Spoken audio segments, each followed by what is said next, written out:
English translation, 309th contact. Monday, 20th August 2001, 15:57 hours. I am glad you came, my friend. You are most welcome. Be greeted. You seem to have a problem. You hit the nail on the head. About 3 to 4 hours ago, Elizabeth Moosbrugger called me and asked me about Piero, because next Monday he has to go with her to the print shop in Germany, because the photo book is printed. Piero has to go because of the color matching for the photos. But he is currently on vacation.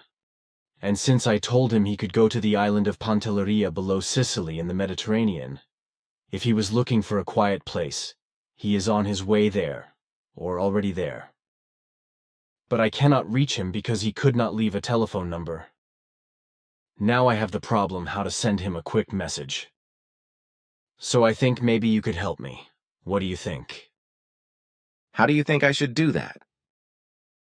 My idea is that you could impulse telepathically affect Piero in such a wise that he feels urged to call the center. You are hardly going to fly me there, are you? It would be a possibility, but your idea is better in some ways. Although it should only be an absolute exception if I send corresponding impulses to Piero, but I would like to do it because of the urgency. But it should be really only an exception. Exceptions confirm the rule. Actually stupid, if you already say that it should remain with this exception, and no rule should develop from it. But thank you very much. You are actually solving the problem that is bothering me.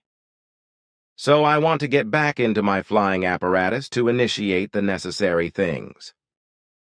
You can also come along right away. Then I can transfer the articles I found in my father's Fath stuff to you via our equipment. Aha, good. Fast again, right? Certainly. What we talk about during this time, you should not write down later, so I will not transmit it to you either. I have some private things to talk about again. Of course. Then let us go. Ptaah deals with some apparatuses through which the telepathic impulses are transmitted to Piero on a technological basis. With this, we have discussed what is necessary and also done what is required to advise Piero to make telephone contact. It will probably take some time until his call, but he will definitely do it. Telephone by Piero Petruzzo, Switzerland. Finally, the time had come. I sat in the plane with a southerly destination to spend a few days with sunshine and leisure at the sea. I was glad to get away from the everyday life, to have nobody around me who wanted something from me. At home and at the Figu, I was not able to leave an address or a telephone number where I could be reached in case of an emergency. Besides, I did not know yet where I would end up. The plan was simply Pantelleria, a small island below Sicily. I also calmed my conscience with the thought that an emergency was unlikely to happen, since there was nothing important going on in my family or with the Figu. And finally, in all those years when I was on holiday, fortunately, no emergency had ever happened. I also thought that I should nevertheless contact Switzerland and the Figu at some point to confirm that everything was fine with me and to ask if there was any need for me to do anything. But the thought and the days went by again without me answering. Somehow it is a special feeling to be unreachable in this day and age, since one can be reached by mobile phone anytime and anywhere. Of course, I do not want to deny the value of a mobile phone, because I myself have often been glad to own such a small device. That is why it almost gives a feeling of wildness to spend a holiday somewhere nowadays without having a mobile phone with you. Well, I guess I was not as unreachable as I thought. When I wanted to leave my hotel on the island Pantelleria on Monday, 20th of August 2001, in order to go out for a little while, it was already in the late afternoon. Approximately at 17:08 hours, I passed the lobby. Looking in, I had the thought that now I would have a nice time and opportunity to make a phone call to Switzerland. but immediately afterwards I dismissed the idea and took a few steps towards the exit, when suddenly a strong urge made me stop and call the Figu in Switzerland right now. The urge to call the Figu in Switzerland right now became stronger and stronger, which I could not resist any longer.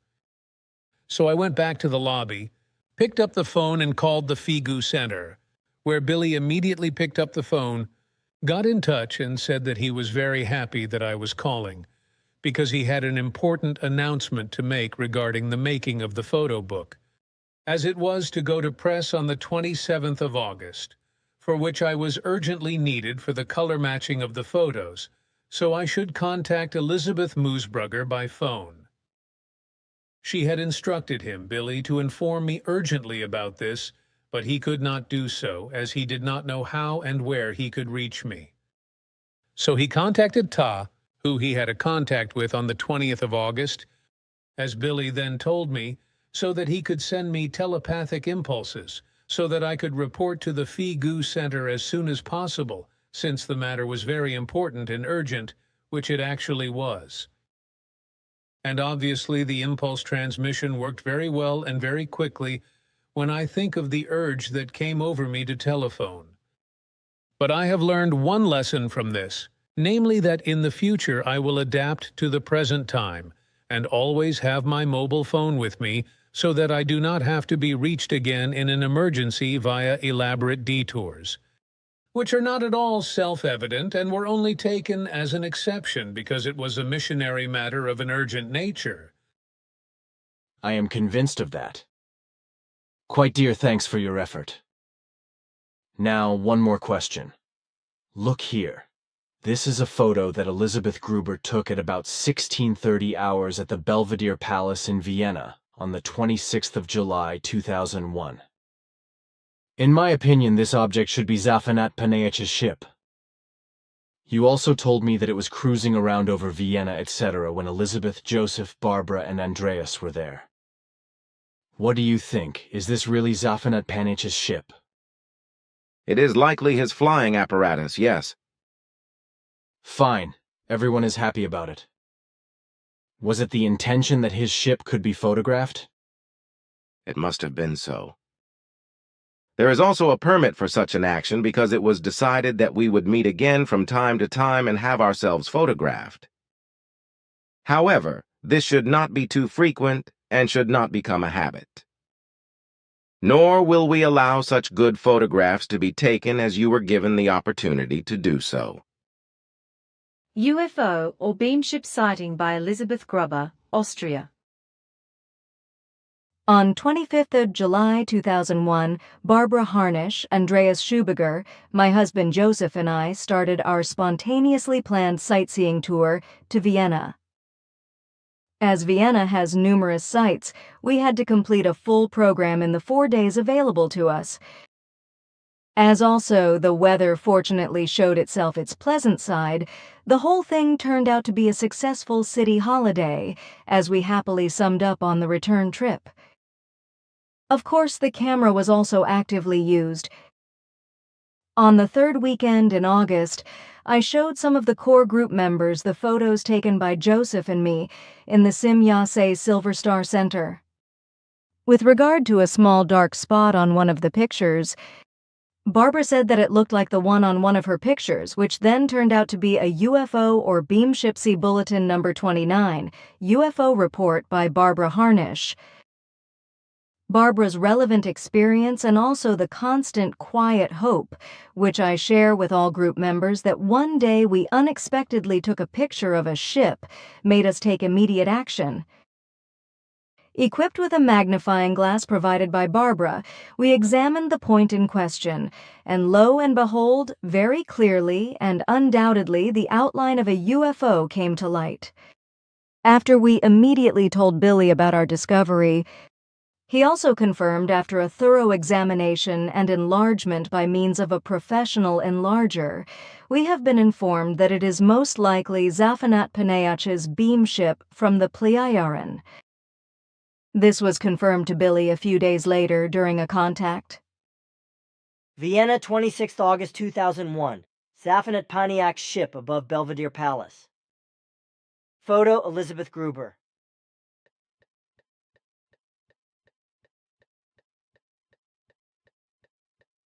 Detailed enlargement of Zaphanat Panich's ship. Photo Elizabeth Gruber.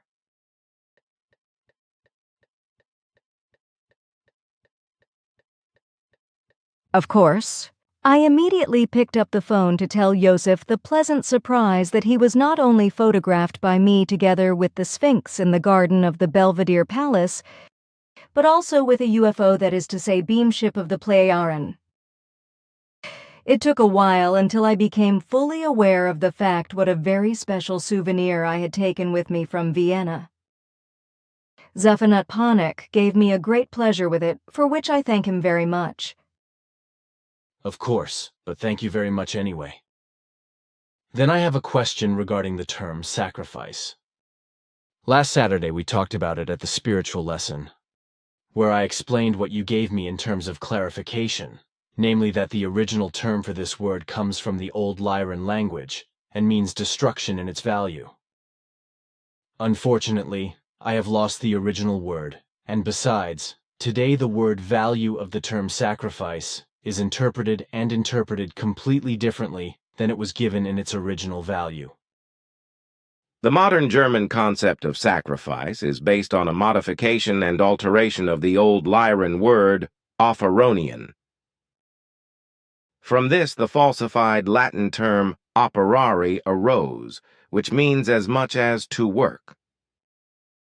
The term then also found its way into the Old High German language, namely with the word opferon, out of which the term sacrifice finally developed.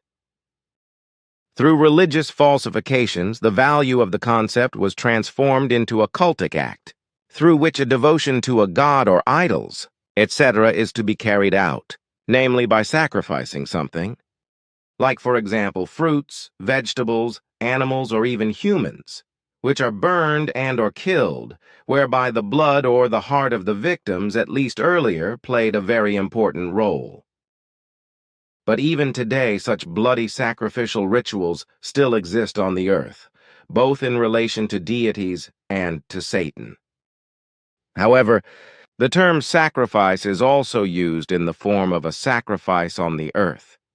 For example, when there is a devotion to another human being, to an animal, a plant, or to any saint or to God, etc., through personal renunciation or renunciation of something.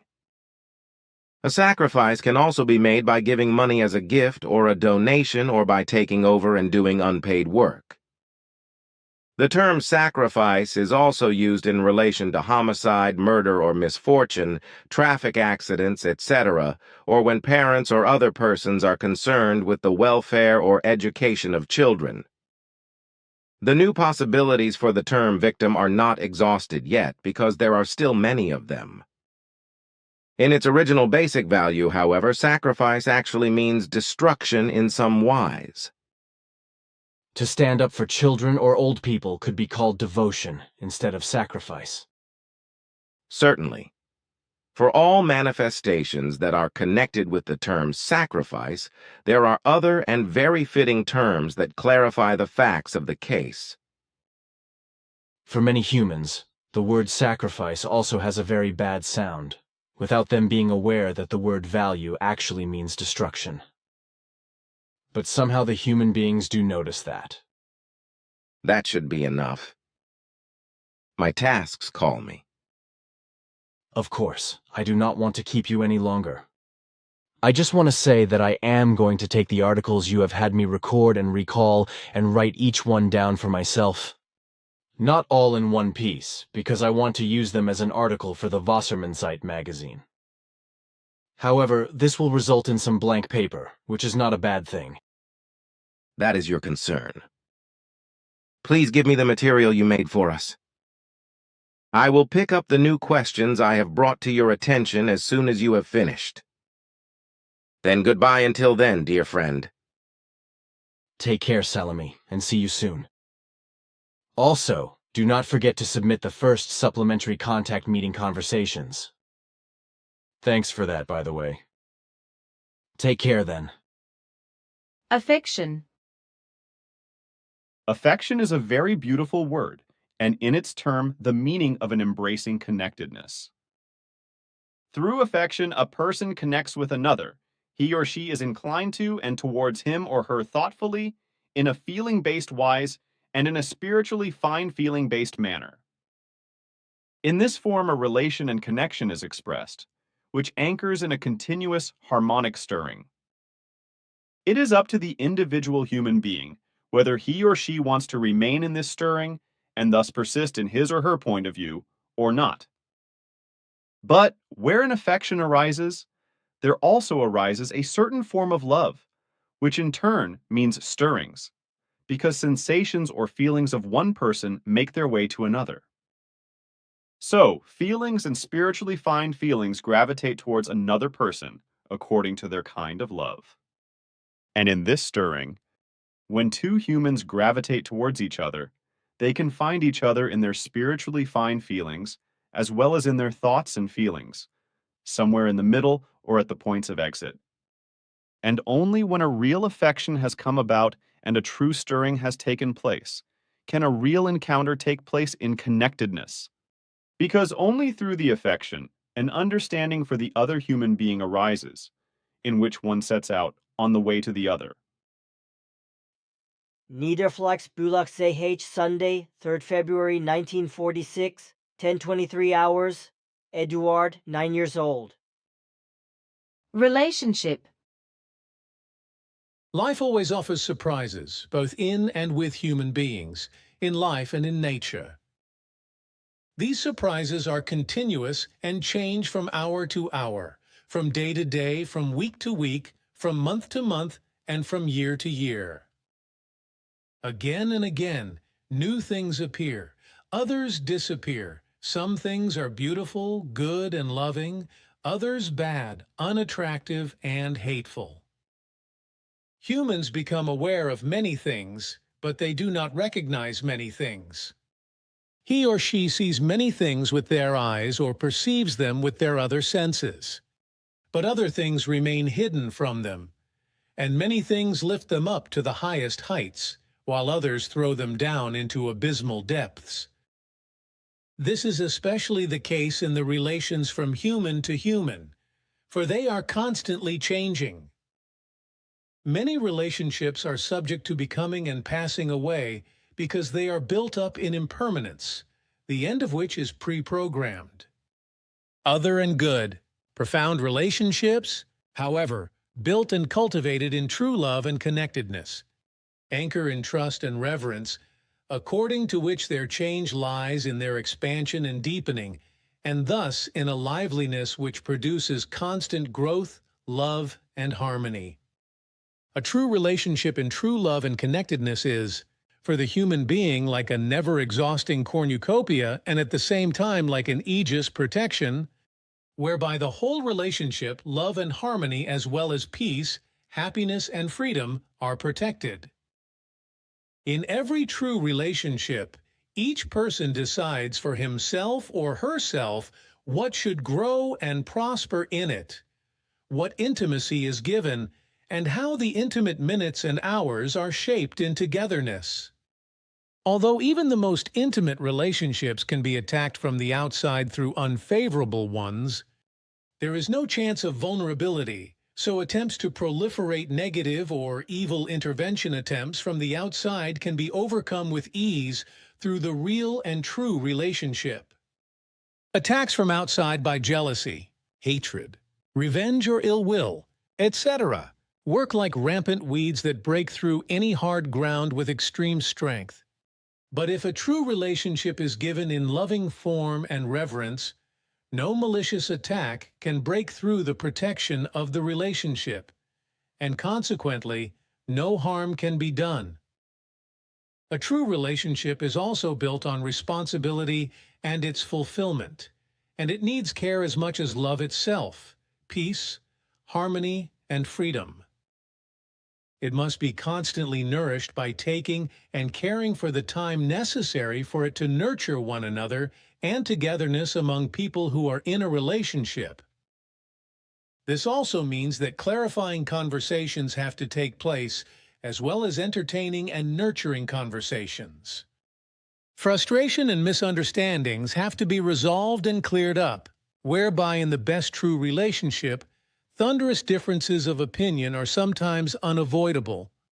But this in no wise has to do with strife, ill temper, friction, quarreling, squabbling, scolding, discord, anger, and rage, or with hostility, tension, reproaches, bearishness, grousing, or the like.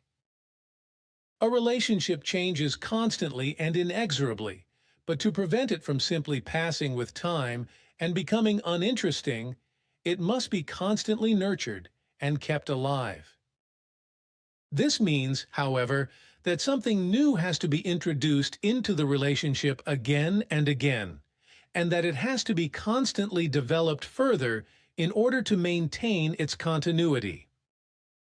Heragenwald, Bulach ZH, Saturday, 27th July, 1946, 15 powdered 18 hours. Edward, 9 years old. Value of serenity. Since time immemorial, the attitude of the truly wise has been expressed in the saying, have nothing and yet possess everything. To have nothing means to renounce the unnecessary material and, in this relationship, to turn only to what is necessary. In relation to possessing everything, however, is to follow all true knowledge as well as wisdom, true love and true peace, true harmony and freedom in knowledge and observance of the creational truth, justice and laws, and to call it one's own. Only those who do not attach their thoughts, feelings and spiritually fine sensitive feelings to materially created things, who can free themselves from the compulsion of the material and let go of it in order to give the spiritual, and that which is consciousness based, the place they deserve, are truly free and thus calm. Serenity is of great importance, for in its value it contains the power of calmness in thoughts, feelings, desires, hopes, and expectations, by the fact that an entrance has been found into the creational truth in which fulfillment can be found in every respect. Serenity in its value also means that there has been a liberation from the habits of one's own ego, as well as an emptying of fears and worries, so that true love, knowledge, and wisdom can work within the personality, thus expressing the true core of the innermost creational being in an unadulterated form. Serenity as an attitude also means inner freedom, inner peace and tranquility, and a strong and healthy factor of distance from everything that negatively affects consciousness and thoughts and feelings from the outside. Serenity is a protection against it and prevents that which is threatening from the outside from finding a place inside the personality and in thoughts and feelings and from becoming established in them. So serenity is not simply an attitude of character in itself, but a strictly worked out attitude of reason, true love and harmony, as well as inner peace and inner freedom. So serenity can be learned, but in order to attain it, much must be left alone and omitted, especially the strict attachment to the purely worldly, the material. The human being should not be attached to the recognition as well as the property and success, etc. in binding measure, because otherwise a dependence is generated. But it is this dependence that contradicts human dignity to a great extent. Nevertheless, the human being makes himself or herself dependent on their prosperity, on their desires, material addictions and vices, as well as on habits and the like. But if the human being wants to attain serenity, he or she must let go of all these things. This letting go of all unnecessary and often very stressful ballast has nothing to do with an ascetic achievement, nothing to do with hermitage, and nothing to do with deprivation and self-mortification, which would have to be laboriously carried and fulfilled. In fact, it is only the volition through pure reason as well as the need for inner freedom, namely out of the knowledge that life only becomes truly fruitful and successful when there is real independence from all burdensome things and unvalues, Such is true inner freedom and love as well as peace and harmony. Only in this state is the human being independent of all that other humans think and expect of him or her. And this state also belongs to the realm of serenity and its value. And this state also means freedom and independence from every recognition and care of other people, because through the state of serenity there is a contact with one's own self, or personality, which is recognized and accepted in all its values. But in this value of serenity lies also the demand of letting go of oneself, when an egotism is prevented, as well as the appearance of fears, worries and depressive thoughts and feelings, etc. Also the being hurt by fellow human beings, by their words and actions, etc., is avoided by this, or at least such injuries are not held on to. Thus there are also no accusations against fellow human beings who may have caused injuries. And by not accusing the human being, ultimately does not refuse life, but cultivates his or her serenity. In truth, then, the human being should ignore all insults and injuries as far as the situation permits. This also means to let the serenity work in such a wise that a distancing and a resignation from one's own self must take place in order to view oneself and one's own life from an elevated point of view, in order to see oneself as it corresponds to reality. But this can only happen in serenity. And those who are really able to do this can react calmly to whatever penetrates them. Serenity also leads to a serene reaction to rejection or criticism, and also to no panic gaining the upper hand when surprising or terrible situations and events occur. Calmness also leads to the feeling and security of not being threatened, and to fearlessness, not least because a useful and securing distance is gained from all internal and external influences. The opinions of humans are different and diverse, just as the successes and images are different and varied. But all these are of little or no importance if they are confronted with serenity. Serenity always offers a solid foundation on which one can look calmly at what flows into one's own person. And those who have developed serenity can also react to the worst events and news, whereby, however, serenity has nothing to do with composure or preparedness, which, for example, is revealed in a message through which the death of a loved one is transmitted. Composure or being prepared means to fit into a strong control of one's own power, and thus into a discipline created by oneself. The expression of composure or preparedness is based on a strict control of not releasing the true thoughts and feelings of being affected to the outside, although an inner shock is present. Through the composure, respectively the preparedness, only the posture is truthfully preserved, whereby the human being controls himself or herself externally. In truth, however, au revoir! This is no more and no less than a self-control that has nothing to do with serenity. A human being who truly lives in serenity never has to keep his or her composure, for their inner attitude is harmonious, free and balanced to such an extent that they are not affected mentally and emotionally by bad events, situations and messages, etc., in such a wise that everything must first be subjected to control and mastery.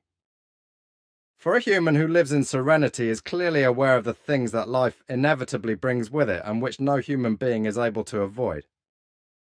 So he or she accepts them and consciously comes to terms with them.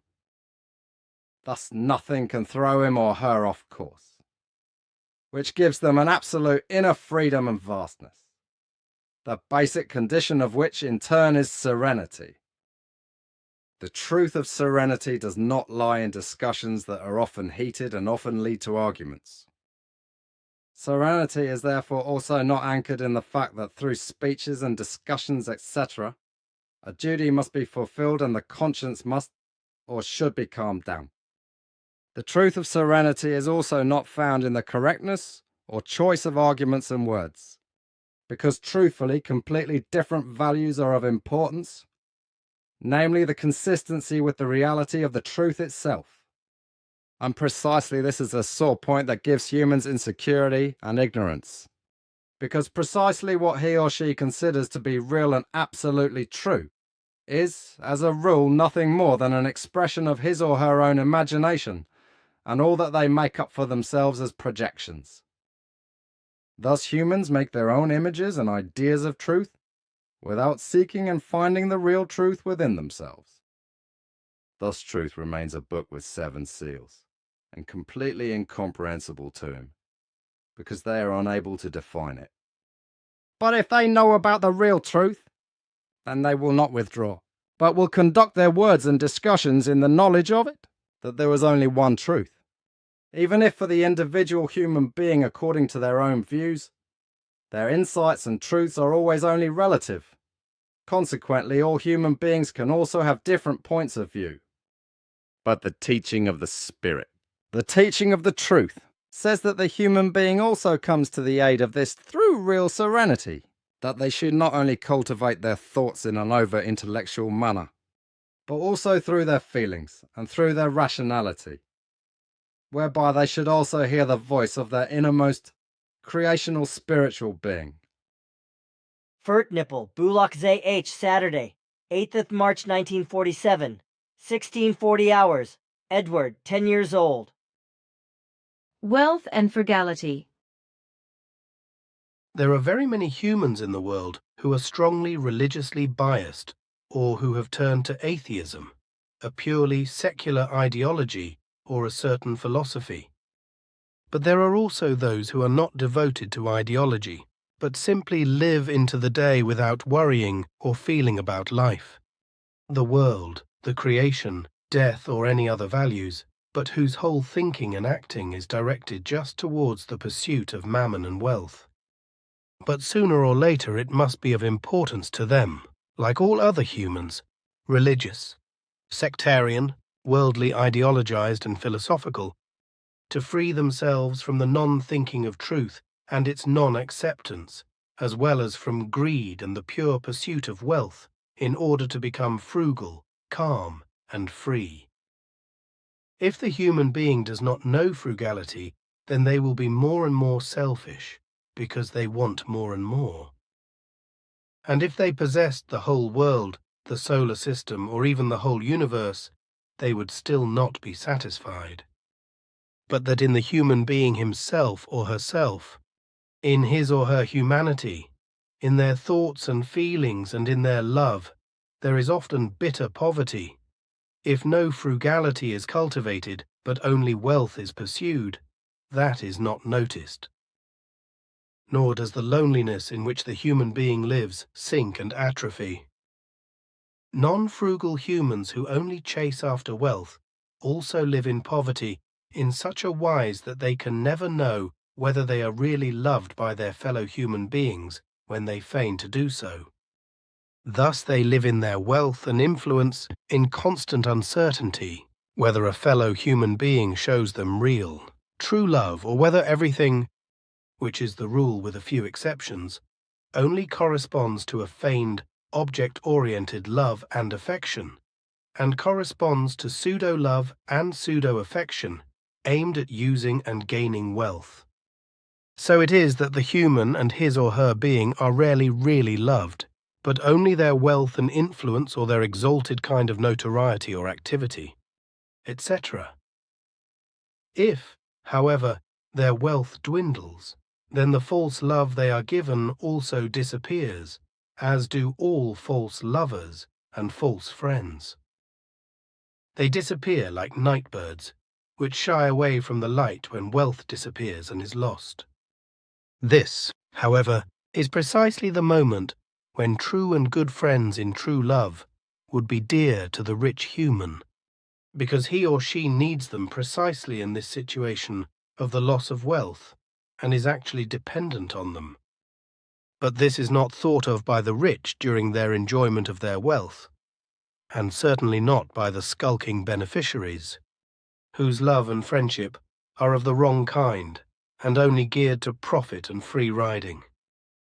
The human being, however, who cultivates frugality, pushes such thoughts and actions far away from himself or herself, and strives to lead a simple life, even when he or she can call a certain prosperity and wealth their own.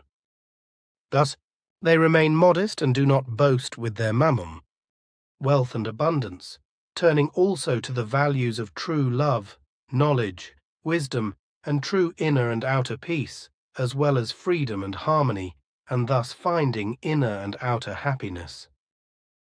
This person knows that wealth alone cannot produce happiness and all the other high values, unless the frugality is cultivated and respected.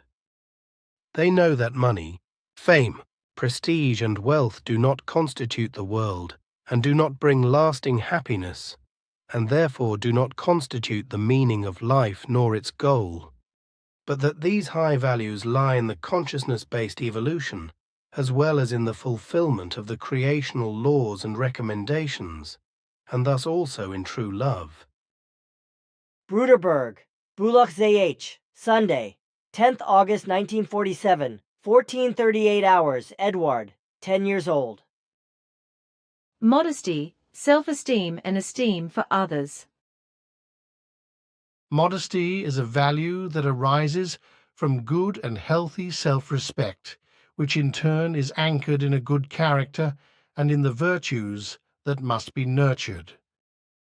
Modesty is thereby a value that every human being should be aware of under all circumstances and build upon, for modesty is the starting point for true happiness, peace, freedom, and harmony. For in modesty lies the fundamental value that prevents selfishness and self-highlighting and elevating pride, from which the human being thinks of himself or herself as something significant and of greater value, and thus distinguishes himself or herself to others, and is of the mistaken opinion that he or she is of greater usefulness and perfection than any other. But healthy self-respect alone forbids such thinking, for it determines that not only one's own, but also the self of every other human being must be respected in an appreciative manner by not overestimating respect for one's own person and that of one's fellow human beings, but keeping it within the framework of moderation and modesty, so that there is no overestimation. The same applies, however, to undervaluation, to which no right may be conferred. An overestimation of one's own self, or that of one's fellow human beings, as well as an overvaluing of respect in one's own or another's wise, inevitably leads to hubris, to inappropriate and elevated pride, to conceit, a thirst for recognition, arrogance, and imperiousness, as well as to glorification, bondage, and worship. In the first instance, these unworthinesses are related to one's own person, and in the other form of the unworthiness, they are related to one's fellow human beings when they are overvalued. Thus these Ausartungen, to get very badly out of control of the good human nature, rest in the overvaluation of one's own self-esteem in the one form and in the overvaluation in the esteem of others, which is applied to fellow human beings. If there is no self-esteem and no esteem for others, then modesty has no chance, which means that no foundation for higher qualities can be created. Interpreted self-respect causes all virtues to atrophy or not to develop in the first place, but it produces self-overestimation in every form, as well as self-righteousness, self-aggrandizement, haughtiness, conceit and presumptuousness, as well as boastfulness, arrogance, vanity, craving for recognition and assumptions, etc., while with translated estimations of others, humans are idolized, elevated to heroes, saints, masters, idols, ones to be worshipped, representatives of God and gurus, to whom one falls in bondage, because a strong humility, unfreedom, subservience, defenselessness, dependence, slavery, and servitude, as well as a serfdom of strange form, a subordination and lack of independence arise. Therefore, a differentiation must be made between a good and healthy self-esteem and esteem of others, and a degenerated self-esteem or esteem of others. But there is also the case of too little self-esteem and esteem of others, which also corresponds to a form of degeneration and causes damage. The case of too little self or other estimation leads to the fact that one's own person or the fellow human being is held to be incapable and worthless or inferior, etc.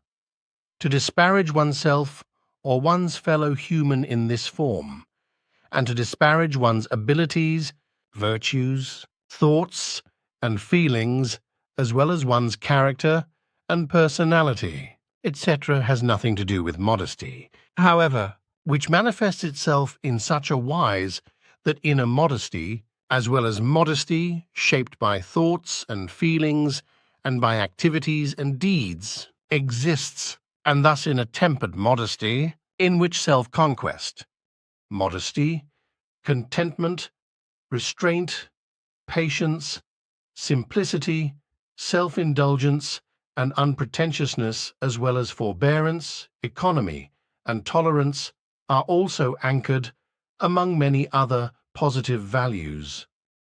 Too little modesty brings discord, quarrels, envy, and hatred, because behind them there are still hidden, in certain forms, cravings, desires, wishes, lusts, vices, presumptuousness, immoderateness, licentiousness, and covetousness, as well as greed and avarice, etc., which are able to break through again and again, powerfully or surreptitiously. Therefore, only the true and the most appropriate modesty should be cultivated, as well as the most appropriate self-esteem and estimation of others. Like too little modesty, too little self-esteem and esteem of others should be avoided, which would lead to the erroneous view that nothing can be achieved at all, and this must be considered in all respects, including the finding of truth in the creation and in its law-based aspects. However, it is also so with regard to character and personality, as well as with regard to worldly concerns and activities, family life, interpersonal relationships, nature, all forms of life, and the universe. Thus, one must never be too lacking in self-esteem or too lacking in modesty or in the esteem of others, but rather everything must always be determined in a tremendous courage of responsibility, through which one's own well-being, that of one's fellow human, and that of all living beings and existences is realized. Therefore, a healthy self-confidence and trust in others, as well as a healthy and effective modesty and an appropriate, sincere and value-offering self-esteem and esteem for others, are of necessity and of value, but never under or exaggerated unworthiness, for it is precisely these that the human being cannot utilize for his or her life and progress. Soli, Bulak ZH, Wednesday, 4th May, 1949, 14:10 hours, Edouard, 12 years old. Human nature. Human nature, in itself, is completely neutral in its core, as is the case with the human creational spirit form. In contrast to the spirit form, however, human nature is formed by two components, namely the negative and the positive, while the form of the spirit does not contain the positive and the negative, but only the neutral positive equalizedness and the harmonious, whereby the spirit form of the human being, like the creation and the pure spirit forms themselves, is only able to absorb and process that which is of neutral positive equalizedness and harmonious, which leads to a purely neutral positive evolution. In contrast to this is human nature, whose core is formed in negative and positive, whereby the human being is able to act in one wise or another, because his or her will is also free to do and not do as it accords to his or her own state of mind. This means that the human being can form his or her thoughts and feelings, as well as their activities and deeds, both negatively and positively, and indeed through their own will, through their own decisions, opinions and ideas, as well as according to their own disposition and assessment, etc. Thus, the human being forms, out of his or her nature, which is neutral in its core, and which contains the positive and negative components, which are also neutral in themselves, his or her inner and outer being, and thus the personality, which is also identical with the consciousness of a human material nature. The positive and negative components, which are neutral in themselves, correspond to dormant energies which only acquire effective power through the human's thoughts, feelings, emotions, and through his or her activities and deeds, and thus produce very specific negative or positive effects, which in turn manifest themselves in the form of thoughts, emotions, actions, and the entire work. Thus it follows that the human being determines everything negative and positive himself or herself through their own will, since freedom of will is given to them, and they build up the neutral negative positive energies themselves to negative or positive effect and bring them to bear. This means, however, that the human being is responsible for all of his or her thoughts, feelings, and emotions, as well as for all his activities and deeds themselves. Consequently, no higher power is responsible for them, as well as not fellow human beings or situations, events and experiences, etc. If they are effects and phenomena, etc., caused by themselves, if they therefore consciously or unconsciously determine the cause and effect of their thoughts, feelings, emotions, as well as their activities and deeds themselves. Even before birth, the developing human being possesses the potential of his or her human nature, and thus also the neutral energies of the negative and the positive. But there is also the neutral positive equalized potential of the energies of the spirit form, which contains the creational spirit being in its purest essence. And this potential is basically what the human being should recognize and strive for, whereby the potential of human nature, that is to say its negative and positive energies, should be used progressively in balance and harmony, and thus in a creational law-based sense. If this happens, then the whole thing forms a valuable basis for a genuine and healthy self-confidence, which enables the human being to survive even in the most difficult situations of life, and thus to overcome and master even the most difficult psychological difficulties. However, if the creational spirit potential of the spirit form is not recognized and not strived for, nor the potential of human nature and its core, then the human being tends, out of his or her own conscious or unconscious endeavor, to turn solely to that which is negative or to the negative degenerations, to every situation in life, etc., to see only negatively and accordingly to lead a way of life which consists only of failures or of melancholy, hatred, lack of love, joylessness, visions of doom and gloom and other evils through which the human being enters his or her own captivity by themselves, from which they can no longer free themselves without outside help and a clear, rational thinking, whereby the clear and rational thinking, however, is rarely still found and brought into application. In this situation, the human being usually does not view his or her situation from a larger and healthier perspective. Consequently, they are not able to recognize and accept, because they do not want to be detached from the negative, that everything and everyone, and thus also the negative, has certain positive aspects. All things of life and all existence are always relative, and thus not final, nor do they exist in perfection. For this reason, every cause and effect, as well as every event, every situation, and everything, etc., must be viewed from different angles. This leads to the realization that not only problems with one's own person, etc., break in, Because if the view of everything is expanded and everything is perceived truthfully, and not only superficially, then the facts are recognized correctly, from which then also the understanding arises that not only one's own personality faces problems that relate to a certain thing or to several of them, but that by far, many other humans still have to bear the same, or even more difficult and heavier burdens and problems to overcome.